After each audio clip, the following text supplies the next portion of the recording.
Hey guys, Curious again. I know it's been a while, but I just haven't been really feeling anything. But I've had a number of conversations online, and it's like I almost feel like I feel bad because I've been taking I hate to say alt-right view, but yeah, honestly, I mean, I don't support fascists, and I support everybody's civil liberties in some aspects. I mean, huh. Well, I completely support equality of opportunity. But now, very rarely, except for perhaps some economic issues, um, universal health care, free trade, or workers' rights, um, things like that. Certain aspects of society, like the public access to certain restaurants, their ability to sit wherever you want. Things that are basically, Jim Crow Southern segregation. It, there. I don't support segregationist views, because that's really a loss of civil liberties when it comes to, which I think every individual, or every citizen, I get into citizen versus undocumented or non-citizen, and human suffrage versus one's civic rights as a citizen. That's a big thing to me, as being a citizen, as a civic nationalist. And it's like, I just, the thing is that when you have all these problems, everyone, I think, individually deserves their assorted lot of justice, freedom, and liberty. And I would say equality, but like I've just mentioned, certain aspects of equality are more progressive and authoritarian than I'm comfortable with. So let's that's why I have a problem with multiculturalism. I believe in the melting pot. I want to see a unicultural, a multi-ethnic, unicultural society where we're all Americans. And America doesn't have to be white America. You see, I go from alt-right to alt-right without being a ethno-nationalist or a neo-Nazi, Some people say that the neo-Nazi thing is just, cheek, someone's idea of Hollywood Nazis, and that's someone, when everyone says that, they're talking about the Jews, and it's like, okay, the Jews, give me a break, but I think when they say that, what they're really talking about, even if they don't realize it, is the oppressive nature of the government pressing its values upon the establishment, or not the establishment, the constabulary, the citizens. How the citizens want to express themselves versus how the government is trying to control us. And you could call that Zion or whatever, but frankly, I think it's more to do with freaking Christianity than anything else. And chicken and the egg, whether that's freaking connected to Jewish or connected to that, or Jewish is connected to that, or that's connected to Jewish, or whatever, right? But then again, you have multi-faith issues too, And then that brings in Islam and Mormons and I think a few other people too. I'm not sure. I don't know how much Eastern religions and I haven't seen any Buddhists making U.S. policy, so I don't think that's an issue. But but then when you get these problems, you get the problem that everyone always refers to the pre-civil rights horrors, and it's like, wait a minute, aren't you looking through a distorted lens of history? I mean, I'm not a denier. The Holocaust happened, Jim Crow happened, breaking the segregated South happened. But the thing is back in those times, there were fewer people, and there was less technological, less advanced. And with technology comes less scarcity.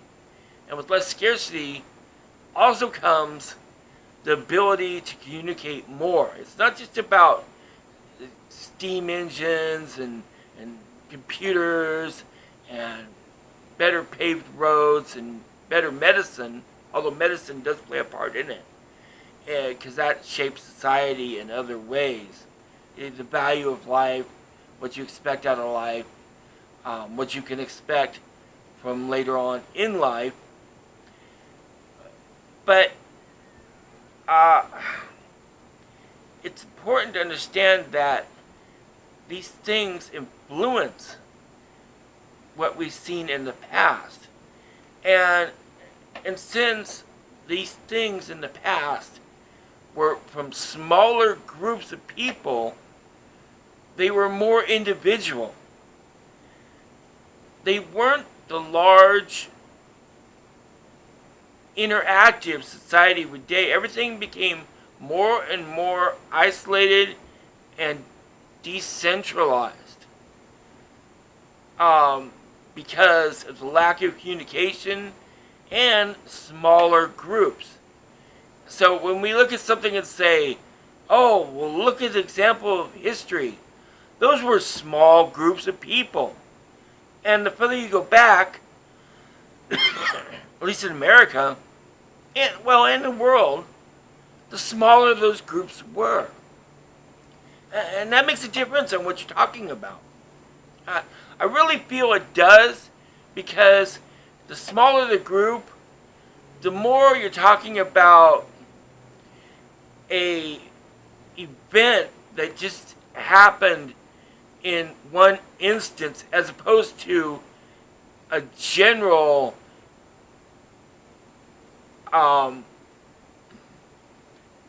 environment that everyone was universally influenced by. Well, for example, slavery. Sure, slavery really happened. Slavery was really bad. They were shipped over in horrible conditions. They were treated as chattel. Everything that happened with slavery was bad. But in the same sense, even though it happened from like the 1400 to 1700, I guess, whenever the Civil War was. Anyway, it changed. And yet, there was other areas where people weren't slaves. Black people. And indenturement. And how people, indigenous peoples and peoples of other ethnicity were seen. And how many immigrants flooded in that were not enslaved. It's a very interesting question why on the West Coast, Chinese immigrants who were toiled and labored weren't shackled like black people. And that might be an open question, because I should really look into that and try to understand that. But It's always been a mystery to me, you know, why everyone else but blacks can be freaking locked away. And that doesn't mean blacks are inferior, it just means that something happened there that, you know, I think one thing about white and black is we all kind of look at each other and going, what the hell is going on there? You know, we're so dissimilar that we're kind of at a loss, to be honest. And it's like, I don't think, is what I'm trying to get at, is that multiculturalism, or the lack of multiculturalism, is a zero-sum game. There's other opportunities for different kinds of culture and society without having to enforce these, well, you know, the Hobbes' Leviathan. In other words, the creature of a million faces. The machine. Welcome to the machine. You know, the racists call it frigging Zion-occupied government. And it's like, you know, the radicals, the anarchists, who are all anarcho-communists, I'm coming to understand, you know, all think friggin' it's imperialist. The feminists all think it's friggin' patriarchy. They're all Marxists anyway. You know, let's not pretend anymore, okay? You know, call cultural Marxism a neo-Nazi thing. That will deflect. That will deflect well, you know. And then stupid Richard Spencer up there friggin' seek-heiling every fucking thing in the fucking world saying Trump. You know, I can understand why some people who are ethno-nationalists or white nationalists, or at least YouTube nationalists, freaking look at that shit and go, you know, that shit can't be real. I mean, is that guy a fucking idiot or what? But no, these people actually believe this shit. They're like flat earthers or something. It's like, you know, and I don't want to get into crisis actors, but, you know, you know, I don't think those people are people that travel from place to place to place. But I think what crisis actors really are is them frigging cherry picking the frigging results they want to hear and pushing up that narrative. That's what it is. It's a narrative. And that's what friggin' people on, well, I guess the alt-right, the alt-light, you know, anti-SAWs, men's rights people, we're all looking at and going, bullshit. That's bullshit. You know, in some ways, who doesn't want frigging a better world? But when we look at a better world, we're like, okay, well, give me a world that these problems are just not trying to be controlled by somebody who has a narrative that's only going to make the situation worse. We don't need to be told that we're freaking sexist. We don't need to be told that we're racist. We don't need to be told that we're thisophobic or thatophobic or this or that, you know. We don't even need to be told that friggin' we're out to friggin' destroy Christianity. Well, you know, some of us are friggin' atheists, so it's like, hey, you know, and we're not the friggin' SJW atheists either. We're the friggin' right of left atheists. You know, we're like, hey, we're not buying that friggin' leftist garbage, but we're not buying this either. You know? And so it's just, I think we can actually have a society where we move past the 1960s.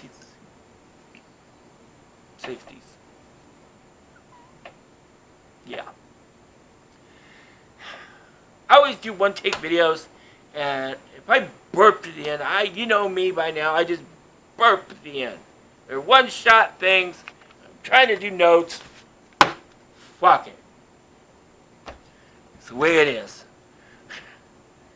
What do you want? I cut my hair and shave for you. Motherfuck, man. That's more than I usually do. Cheers out.